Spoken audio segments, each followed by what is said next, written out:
morning. Welcome to another episode of Hawk Blogger Mornings. I am Brian Nemhauser. You can find me on Twitter and Instagram at Hawk Blogger. And I'm hoping you guys can see me. I'm hoping you guys can hear me because it has been a bit of a crazy to get all this to work.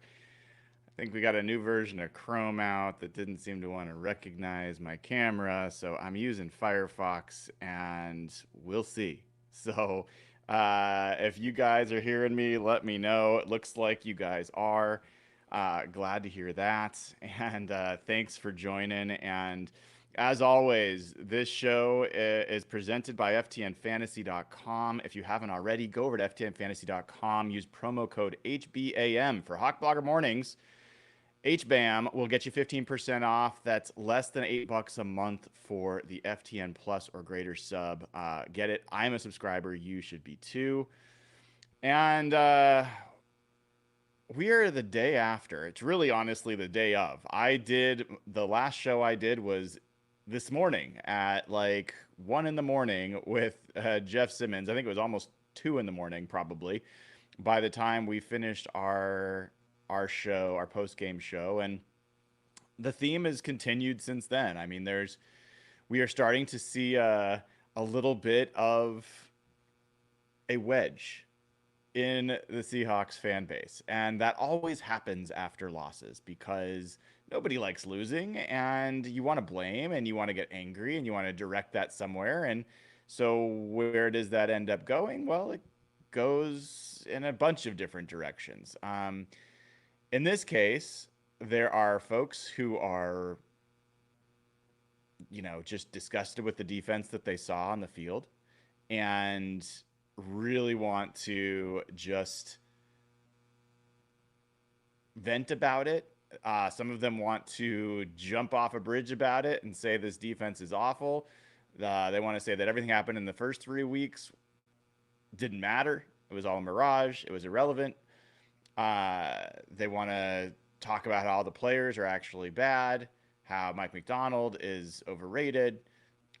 There's a group of folks that are using this as an opportunity to bring up Pete Carroll and say, Pete Carroll, like, why is this any different than Pete Carroll? You all wanted Pete Carroll out. Look at what we got here. I actually want to start with that one. And one of the things that is interesting to me there is what Pete Carroll represents for different people is pretty different. And what Pete Carroll represents to me is best coach the Seahawks have ever had, a CEO coach. That's what he became. That's not what he came here as, but that's what he became. When he came to Seattle, he was a defensive coach. He was also a CEO coach, but he was a guy that was going to be involved with the game plans, with adjustments. I think by the end, he had stepped back a significant amount from where he started. But Pete Carroll represents more than that for me. He also represents, excellent player motivator, excellent reader of people, excellent diplomat, all those things. He also represents a really poor judge of coaching talent. And if you look at his history, and we've gone through this, so I won't belabor it, he really almost didn't hire anybody worth hiring on either side of the ball. And no one that he hired outside of Dave Canales has gone on to do anything of interest. Dan Quinn, as I will always remind folks, was not a Pete Carroll hire. He came in prior to Pete Carroll. Pete Carroll kept him aboard. Same with Gus Bradley. But Dan Quinn is great, but he was not a Pete Carroll hire. So when you look at what happened with this game last night, if you're only judging it based off of the defensive performance and comparing that to Pete Carroll's defenses, I'd say this. One, I think that's the wrong way to judge a head coach. Just the same way that if Mike McDonald was in here and he had a Mike McDonald defensive performance that was beautiful last night, but the offense couldn't score a point, that would be an incomplete assessment of how he did as a coach. You can't do it the other way either. In this case, the offense was fantastic, and Ryan Grubb, getting to the grades that the show is has teased as the focal point. Ryan Grubb came into this season never having coached in the NFL, never having called a play in the NFL. And while I had a lot of confidence that Ryan Grubb was going to be a really great OC, he was going to have to prove it. And this was an opportunity to take a step in that direction. Sorry, I got to blow my nose real quick. Forgive me. Sorry. So what did we see from Ryan Grubb last night? We saw a guy. I don't think people are overlooking at. I know that they aren't, but I think they are overlooking the fact that he's never been an NFL play caller. He just has now completed the first 4 games of his career and has one of the best offenses in football over that time, while playing the whole time with a third string right tackle, while having massive problems at both guard spots, while breaking in a center that just started practicing with you with 3 weeks before the season. So I think the victory for Mike Macdonald last night, which he won't take, and if you heard his radio show that just finished, he's not taking any victories after that game, is that he made a fantastic decision to hire Ryan Grubb. And we'll talk about that some more as the show goes on, but that's a huge part of this. And he has already hired a better offensive coordinator than Pete Carroll ever did. Prove me wrong. Show me evidence to the contrary. So I think there's a lot of ways to look at this game. We're going to look at them in all sorts of ways that we do on this show. I see that there's already some super chats, and let me get a look at those before I keep going. Sounds like I'm coming through okay. Um, Hawks fan Matt, man, member for 6 months, man. One of the originals, OGs to support this show. Amazing.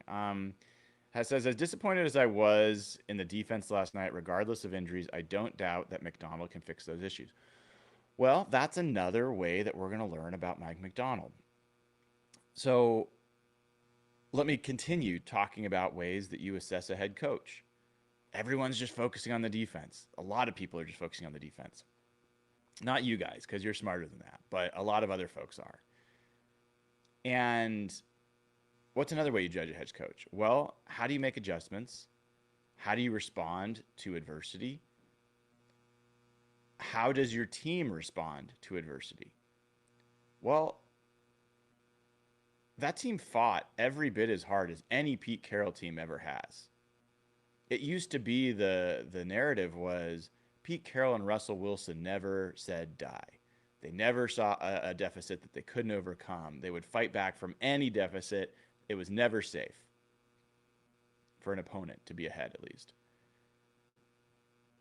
The question was, Mike Macdonald, he might be an X's and O's guys, but can he get his guys to play with that kind of passion and intensity on a regular basis? Well, I think you got to give him a very high grade on that at this point. Now, even the defense, and you're not going to hear anyone else say this, even the defense deserves praise for continuing to fight. There were stops in that game. There weren't a lot of them, but there were a few.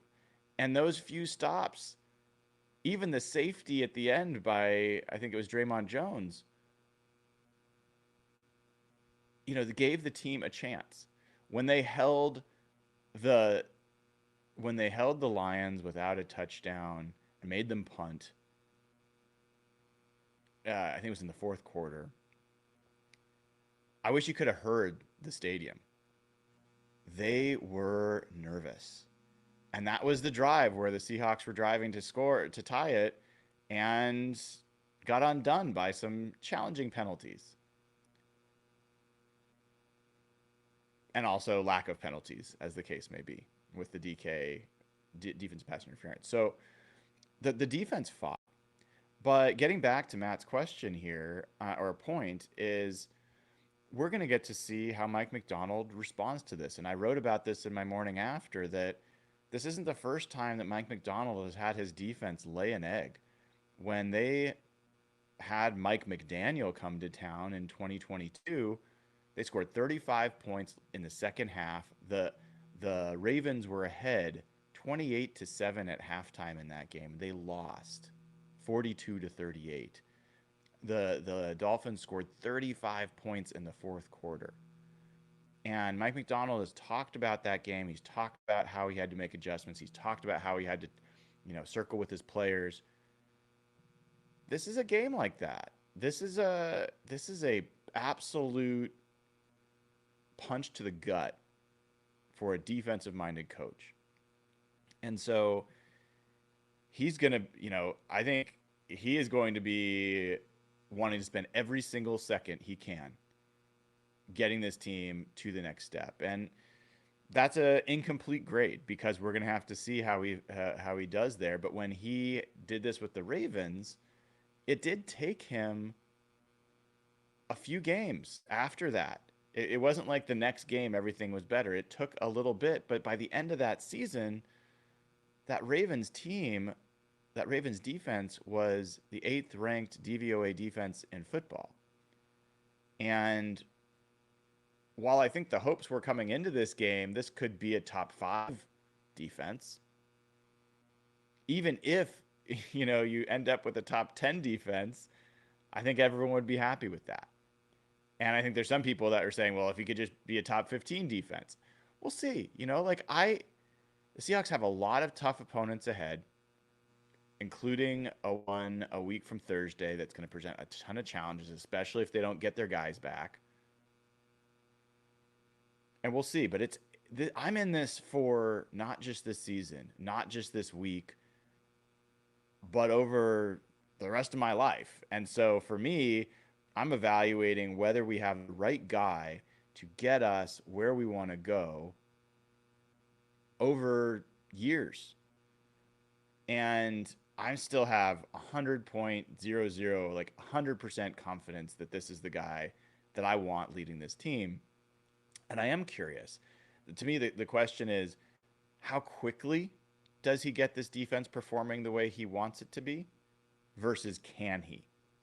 And it's just a big difference. So that's another aspect. Another aspect of judging a head coach is game management decisions.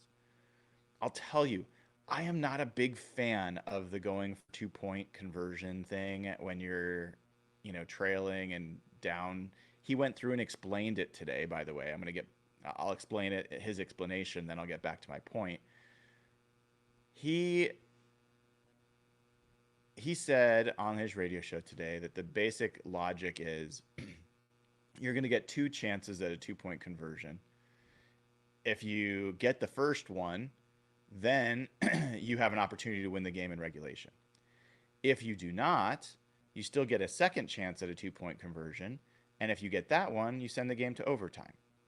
So probabilistically, the odds are in your favor to go for 2 in that situation to try and get the win. He also talked about from a game script perspective, he felt like the defense was not holding up and he wanted to be more aggressive. And so while I don't love the I guess the analytics view of that situation or of that decision, I love his process. He has got a clear process. He went for it on 4th down coming out of the third quarter with the team down 21-7. If they don't get that on their own 34-yard line, the game's probably over. I don't think Pete Carroll goes for that 4th down. I think he punts it away and says, oh, well, I'm going to leave it up to my defense. And this is not meant to be like an indictment, but I'm bringing this up because there's folks that are trying to use this as ammunition to say, he's no better, he's no different. I don't see it that way. I think his game management decisions have been excellent. I think that his process is excellent. His commitment to that process is excellent. And so, yeah, it was a loss. It stunk to lose like that. But my grades for Mike McDonald coming out of that are still quite high. Got a super chat here from Brian Masterson. I'm legitimately worried they lose Grubb next year. I think that's to cross my mind, to have that performance over 500 yards against that defense in that situation with that offensive line, it's going to get attention. Ryan Grubb already had a good reputation in the NFL. This will only help. And this offense is off to the races. We'll see, hopefully they start getting healthier. Hopefully they stay on the field.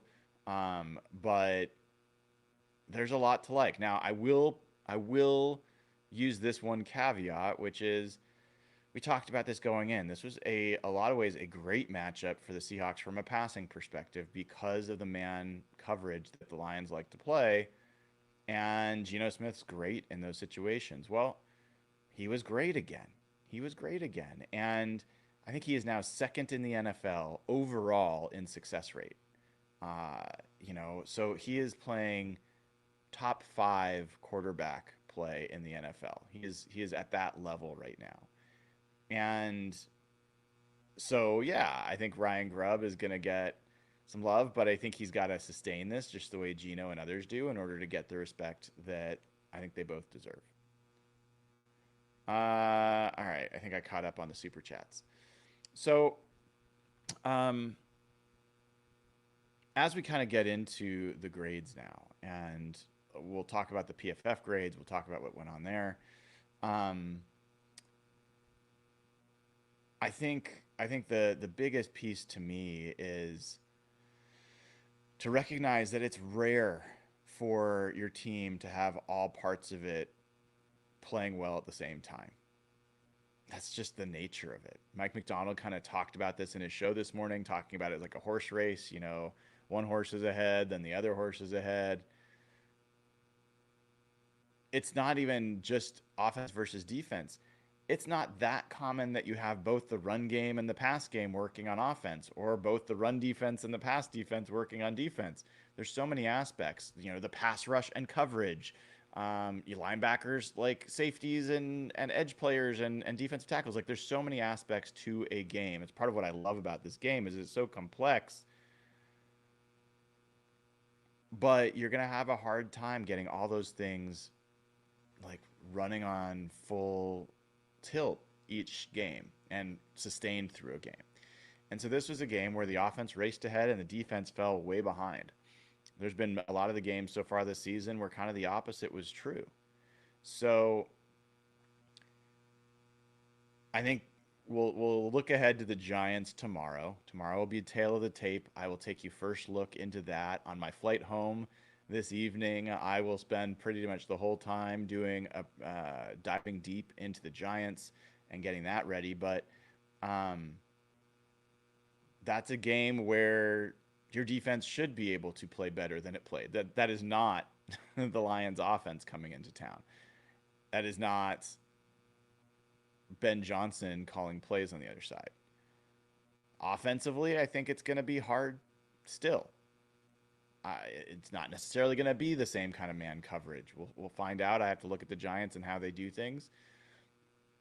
But I don't think it's as good of a defense. I do think it's a better defensive line than what the Lions ran out there with Dexter Lawrence, with Kayvon Thibodeau, with Brian Burns. So they present their own challenges, and we'll look at that. But I exit that game really feeling pretty positive about what we saw offensively. So my grade for Ryan Grubb in that game is like A+. I thought he called a brilliant game. I had almost no issue with anything he did. I thought his third down play calls were amazing. His play calls on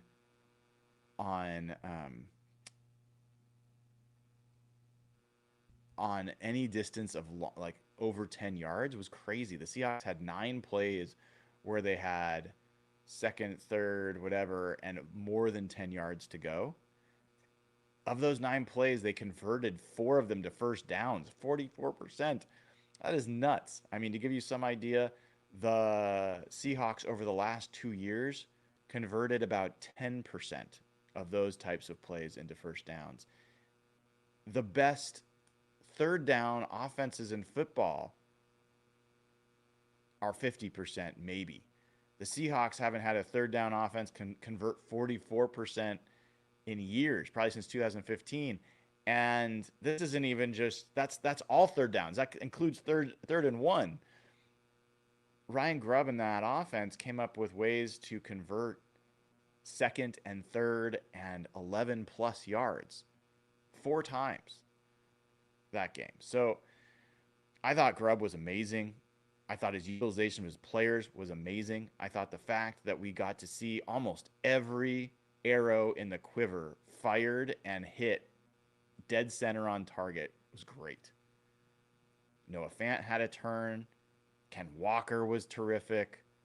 Jackson Smith and Jigba had multiple great plays. DK Metcalf obviously had some great plays. Tyler Lockett. Zach Charbonnet is quietly had his second straight really good game. I mean, it's easy to be in the shadow when Ken Walker is the sun. I mean, he was fantastic in that game. So, you know, Grubb I thought just was miraculous, and the game plan he came up to from a protection standpoint was also great. So Scott Huff deserves some credit as well.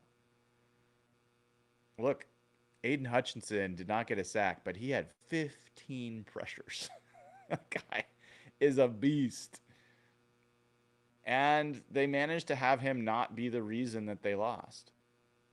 And of the 3 sacks they gave up, one of them came, at least, there might be more, but at least one of them came on a blitz that I think was on Geno. I think Geno didn't recognize the blitz pre-snap. Free runner came in, Malcolm Rodriguez, and got him. That's going to happen, but that's not on the offensive line. I think another one of the sacks, Geno, trying to climb the pocket, whatever. This was not this could have been the kind of game where it's 6, 7, 8 sacks, right?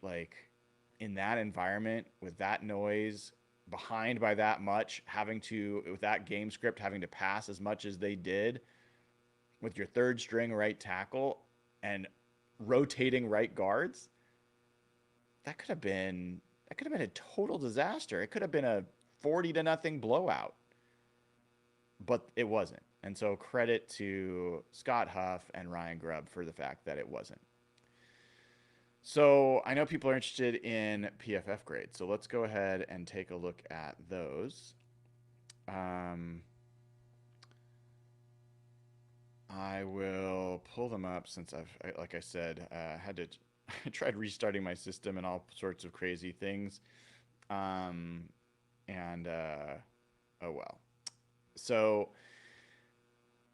grades on offense PFF wise for the Seahawks. Ken Walker was your top graded player. He had a 90.7 grade, had a 93.3 run grade.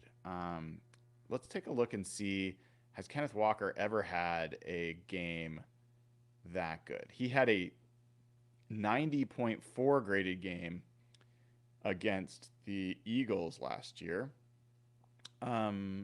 He has never had, I'm going to double check. He has never had a run grade higher than he had yesterday, the 93.3. And if we look by position, let's take a look at position here. If we look at position for running backs, Ken Walker is the highest graded running back in football. His overall grade right now is 90.2. His run grade is 91.8. Both of those are number 1 in the NFL. So congrats to Kenneth Walker for that. I'm kind of curious. Zach Charbonnet is down here at 31 for what it's worth. Sorry, I'm just checking something else. Yeah. Okay. So Ken Walker with his basically second straight fantastic game. In the two games he's played, he's been fantastic. Laviska Shenault only had one play. He had the tunnel screen, but it was a great one. It was one of those long play conversions that Grubb came up with. 89.9 grade for that. They give obviously what Chenault was able to do, yards after catch on that. They gave him a high mark. Zach Charbonnet, so third highest graded player, 83.0. He was, so you have your two running backs are two of your top three graded players. And really, since Chenault only had one play, really your top two graded players were your running backs. For all the criticism that Zach Charbonnet has received, I think mostly justly, I think that you have to say that he seemed to gain some confidence at the end of the Miami game with the way that game closed. He brought that into this game and looked terrific, whether he was receiving or running with the football. So, another really strong game for Zach Charbonnet. And I think, I want to double check this, but I think you have two running backs with 4 touchdowns. Charbonnet has 4. Yep, you have 2 running backs with 4 touchdowns. That's outstanding. DK Metcalf was your next highest graded player. He had a 70.0 grade, and I think penalties hurt him here. He had a 57.4 run block grade, which obviously was affected by the holding call, or else it would have been higher. His receiving grade was only 69.4, so they still didn't have him that high, but I don't know, man. I felt like DK Metcalf had a pretty good game in this one. Laken Tomlinson. Let's talk about our guards, folks. Laken Tomlinson, your left guard, had a 67.9 grade, 65.3 pass block, and 66.8 run block. Now, I get a lot of crap from Evan, especially because I said Laken Tomlinson will be okay. He'll be fine in the preseason. He obviously has not been fine through the year, but I will say this.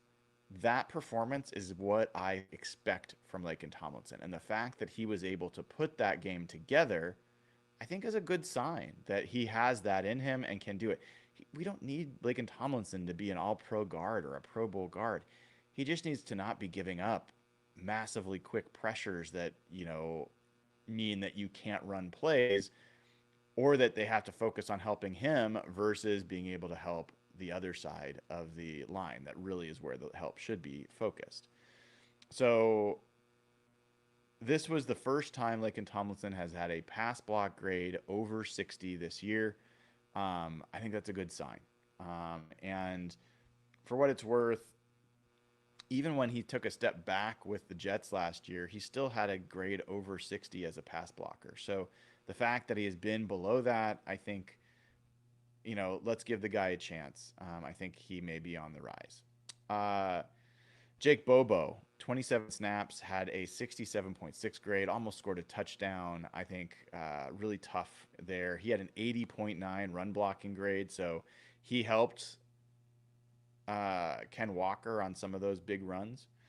AJ Barner, the rookie, gets his first touchdown, has a 67.2 grade, 76.9 pass block grade, which is an interesting thing to see. He only had 3 pass block snaps, though, so I wouldn't overweight that.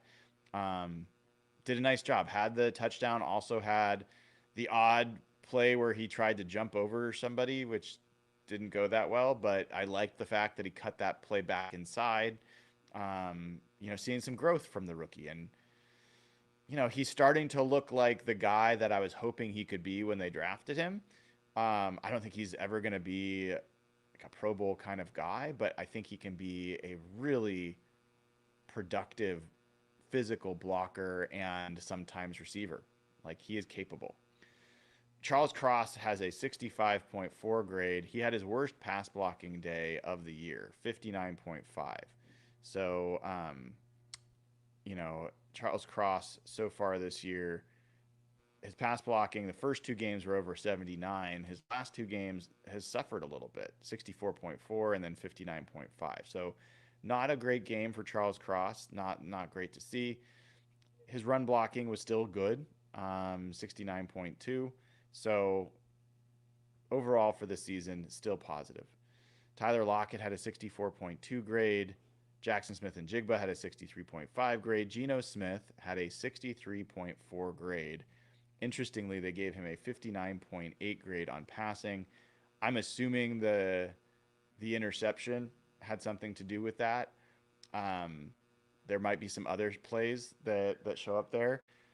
This is one of those where it's like, I mean, a lot of these I don't agree with where they're showing up. They watch every play, so I think it's useful to kind of know what they see. I thought it was a fantastic game from Geno Smith. I think most people will agree with that. Connor Williams had a 62.7 grade, 67.7 pass block grade, and if I'm not mistaken, it's his second highest pass block grade. So right now, uh, his last week he had 70.7. This week he had 67.7. So his pass blocking has been pretty good. Not so great in the run blocking. He had a 58 grade. Now, let's talk guards. Christian Haynes, right guard. Christian Haynes he played 36 snaps. Anthony Bradford played 54 snaps. Christian Haynes had 8 run blocking snaps. Anthony Bradford had 9 run blocking snaps. Christian Haynes had a 61.8 grade overall. Anthony Bradford had a 44.7 grade overall. Christian Haynes had a 67.9 pass block grade. Anthony Bradford had a 66.6 pass blocking grade. Pretty much the same so far. Run blocking. Christian Haynes had a 56.9 run block grade. Not great. Anthony Bradford had a 30.8 run block grade. So, relatively small sample size on those run block snaps, but Christian Haynes, at least from a PFF perspective, was the better player. We're going to see. The concern was that he was, from Grubb, was that he wasn't strong enough, stout enough to hold up in the NFL to some of the rushers he would see. At least through one game, he seemed to indicate otherwise in how he played. So I think Christian Haynes did himself well in this game.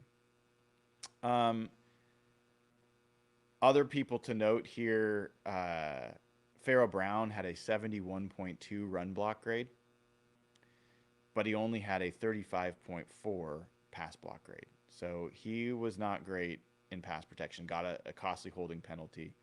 Stone Forsythe, lowest graded Seahawk on offense, 28.4 grade, 22.3 pass block, and 36.5 run block. So even though Stone managed to, do his thing and keep Hutchinson from sacking Geno Smith, he was getting abused. Let's not kid ourselves there. All right, let me check. I think I missed some activity. Lou gifted a Hawk Blogger membership, which I greatly appreciate. Welcome to the channel, Lou, and I hope if you're someone who gets that gifted membership, that you give one. Pay it forward. This is a giving community. We try to keep growing the community with friendly, good people that take care of each other. Lou is one of them. Don Hester follows suit. He gives a Hawk Blogger membership. So consider giving a membership to somebody else. If you were gifted a membership, consider giving one or just renewing. You only get one free month. So make it 2, make it 3. Support the show. Continue to be a really big part of this community.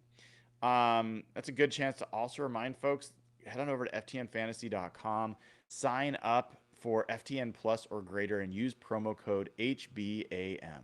Get you 15% off, less than $8 a month. I'm a subscriber there. I'm going to be looking at that regularly. In fact, we're going to go over and look at DVOA here in just a second. I highly recommend you do it as well. All right. So that's your offense. That's kind of what we saw there. As far as what I disagree with, my biggest one I would see differently is Geno Smith. I think Geno Smith played a elite game, and he has here basically a league average grade. I just don't believe that you can. I just don't believe that. I refuse to believe that with the way he played in those circumstances. Other than that, I don't know that anything really was vastly different than how I saw it. I do think that the guard play being decent, happening at the same time when the Seahawks offense puts up their most points, most yards, looks their best, is not a coincidence. And so let's hope that continues. If they can get just passable guard play, they don't need good guard play, just passable guard play. And then we'll find out when Abe Lucas comes back. I'm going to stick with this, guys. When he comes back, I think Abe Lucas is going to be a difference maker. It's just a matter of when that's going to be. All right. So before I go to the defense, let's actually do what I said and head on over to FTN Fantasy to look at DVOA. The Seahawks, as of today, are the 4th team in DVOA. Their offense is ranked 5th. Their defense is ranked 8th. Interestingly, Detroit is 1 behind them. They are ranked 5th. And their offense is even ranked behind the Seahawks, which is interesting. Their offense is 8th, and the Seahawks are 5th. That's kind of wild. If you're curious, quick preview, the New York Giants are the 25th ranked DVOA team overall. They are 13th on offense and 23rd on offense and 21st on defense. So take that for what it's worth. All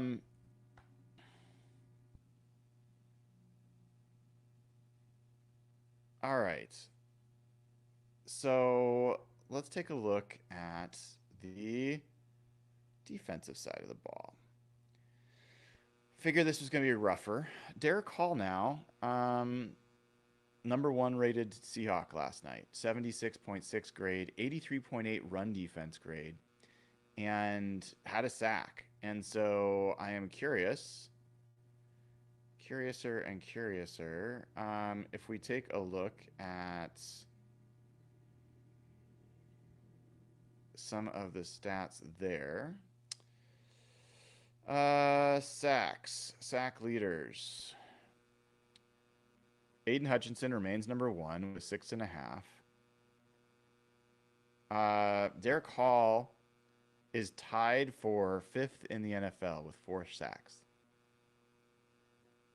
It's nice, isn't it? Unfortunately, Boye Mafe didn't play. He'd had his sack in every game so far this year, or he might be up there as well. But there's kind of this symmetry thing going on. Kenneth Walker, 4 TDs. Zach Charbonnet, 4 TDs. Derek Hall, 4 sacks.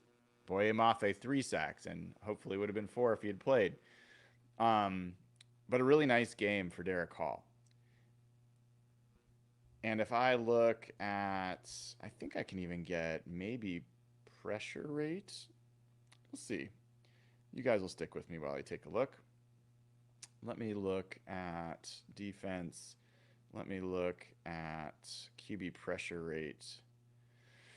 And I can get individual pressure rate. So Boye Mafe is 9th in the NFL with a 16.7% pressure rate. Where is Derek Hall? Derek Hall's 31st, 12.5% pressure rate.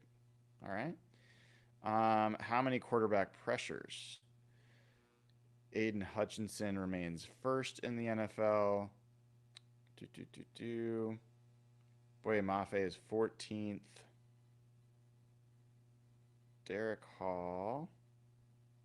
Maybe he's just farther down.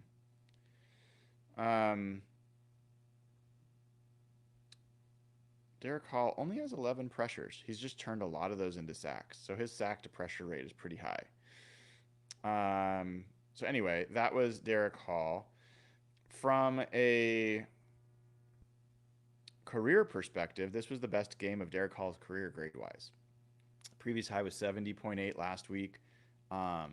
He has increased his grade each of the last 3 weeks from 67 to 70.8 to 76.6. His run defense grade was his highest, the 83.8. It was fantastic.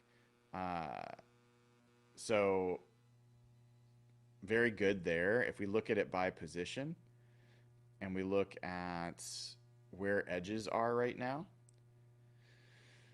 um, let's see. Let's see if we can reduce the number of snaps or increase the minimum snaps here. Um, yeah, Derek Hall is the 20th ranked edge player in the NFL. Boye Mafe is the 22nd, according to grades. So, pretty good. Pretty good. Derek Hall is a 76.2 grade on the season. Boye Mafe is 75.6. Jaron Reed had his best game of the year for the Seahawks, 76.1. This was a surprise to me. I mean, this is the type of thing that I value from PFF because I can't see what's going on in the trenches during the game like all the time. It's just too hard to separate out the wash. But Jaron Reed with a 76.1 grade, 70.0 run defense, 69.9 pass rush. He had a sack. He had 3 pressures. This is kind of the story of the game. He was the only player on the Seahawks with more than 1 pressure. This was a season low 11 pressures for the team overall. That was a huge part of this. They could not figure out how to get pressure. And you got to look at the injuries in that situation. As much as I've been saying I didn't think that was a key, I've got to look at that and say, would Byron Murphy, Leonard Williams, and Boye Mafe have created more pressure than the guys that they had out there? There's just no question. No question. Uchenna Nwosu, would he have created more pressure than Travis Gibson? Yeah, he would have. So, of course, that's a factor, but a season low in pressures, and I think some of that's on Mike Macdonald. I think one of my lower grades would be that he was not able to figure out how to scheme up pressure in this game, and when he tried, they were burned. They were burned. Like the Jameson Williams touchdown for 70 yards, that was a blitz, and it got picked up. It seemed like they knew it was coming, and he got outcoached on that, and his players got outplayed. Miles Adams, interestingly, had a 74.4 grade and a 73.0 run defense grade. Now, this is a pretty big deal because Miles Adams historically has been an awful run defender. And to give you an idea, his run defense grade last year was 36.6. The year before it was 45.7. He has been an awful, awful run defender. He's kind of hung his hat on being a plus pass rusher. In this one, it was his run defense that stood out. So great to see him making progress there. Makes him a much more valuable player. Devin Witherspoon. This was interesting. 72.5 grade. Had a 90.3 pass rush grade. He had 3 pass rush snaps, had 1 pressure, almost a sack on that, had a quarterback hit. He was given a 67.2 coverage grade. That was the highest coverage grade of any player on the Seahawks, which is not a good thing. But that's that's where I value PFF. Like they're seeing something that didn't match my eye test. I thought Witherspoon missed some tackles. They did give him a 44.6 tackling grade. So maybe I am overweighting that or they're just weighting it differently. I thought he missed some pretty key tackles. But coverage-wise, I thought there were some things that he didn't do well. Based on the grades here, I think that might have been more on the safeties, or at least that's how PFF saw it, because Kayvon Wallace had a 30.4 coverage grade, 30.8 overall. Trey Brown did not have a great game, at least from a PFF standpoint, 46.8 overall, 49.5 coverage. Rayshawn Jenkins, not a great game, 47.2 overall, 48.7 coverage.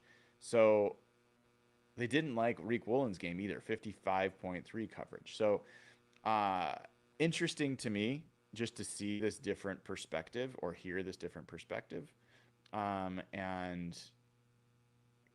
make what you will of it. All right, we've got a super chat from Brian Masterson. Says, does the Jason Peters signing make you worried about Abe? So for folks that didn't see, Jason Peters is signing with the Seahawks practice squad.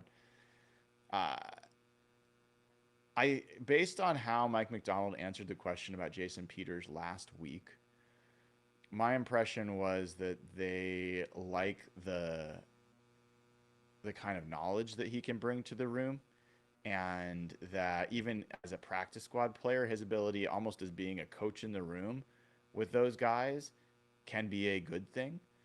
And does it mean that Abe Lucas is out for a while? It might. I don't want that to be the case, but I have to acknowledge it. That was my first thought when I saw it. There is a chance they're looking at him as being a guard option.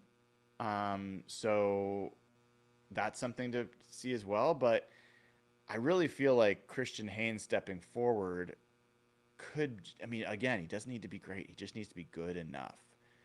If he can even just be credible there, I just don't see them putting Jason Peters in front of a good enough Christian Haynes. Um, I do think that they are looking at their tackle position, and this could say as much about McClendon Curtis as their backup tackle as anything else. I think they're in a thin spot at the tackle position, and they need George Fant back. They need Abe Lucas back. I think that's more about what this is than that just Abe Lucas is going to be gone for a while. I just think they need some more options at tackle than what they currently have. Okay. I think I'm all caught up there. All right. So let me get back, see any other grades here. Tyrese Knight has a 72.0 grade, 66.9 coverage grade. I thought that was interesting. The linebackers had a rough day in general, but especially Drake Thomas and Tyrell Dodson. Tyrell Dodson ends up with his lowest grade, 46.7, 29.8 coverage grade for Tyrell Dodson. Drake Thomas, who got 9 snaps, 33.9 grade, 46.9 coverage, 49.2 run defense. At least Tyrell Dodson had a 72 run defense grade, but Thomas, rough game. And so Jerome Baker being out, like that's kind of been the knock on this guy, is he wasn't on the field that much. Well, he hasn't been on the field that much this year, and it's a hamstring issue, and those are tricky, but man, it would be nice for him to get back.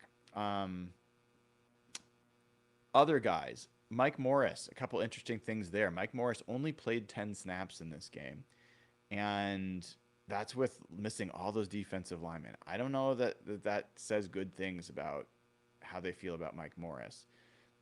He gets a 47.0 grade, 52.1 run defense, 55.4 pass rush. So Mike Morris has not stepped up so far. He unfortunately is looking like a guy that, I mean, he's got a 46.9 overall grade on the season.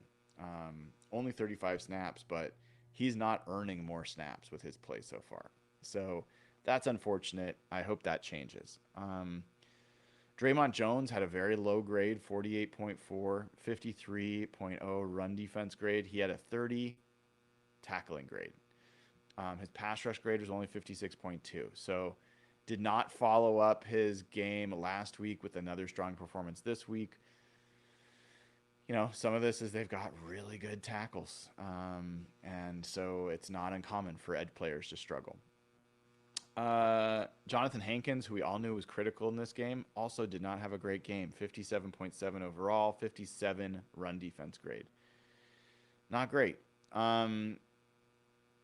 Even Julian Love, who they missed, obviously when he got hurt, he wasn't having a great game. He played 28 snaps. He had 57.9 overall grade, 54.7 run defense, 61.2 coverage. So his coverage was definitely at least okay, but he wasn't off to a great start. The only other guy that I will call out is Quinton Bohanna, the practice squad nose tackle who they brought up. He only played 6 snaps, but he did have a 65.9 overall grade and played decently against the run. Don't know if that's going to matter or if he'll be around, but just wanted to call that out. So, generally speaking, I feel like the grades mostly matched up. I think there's a couple ones that were surprising or I just outright disagree with. The Geno Smith grade I very much disagree with. The Witherspoon grade's a little surprising. I thought he played worse than that. Um, I thought the Tyrese Knight grade was a little surprising, especially the coverage part of that grade. I do remember a few plays where he had some nice tackles, for short gains in pass coverage. So I'm guessing that's where that shows up. Um, Otherwise, yeah, I mean, you had six players with grades over 60 on defense, and one of those players just played 6 snaps. So you really had five guys that played meaningful snaps get grades above average.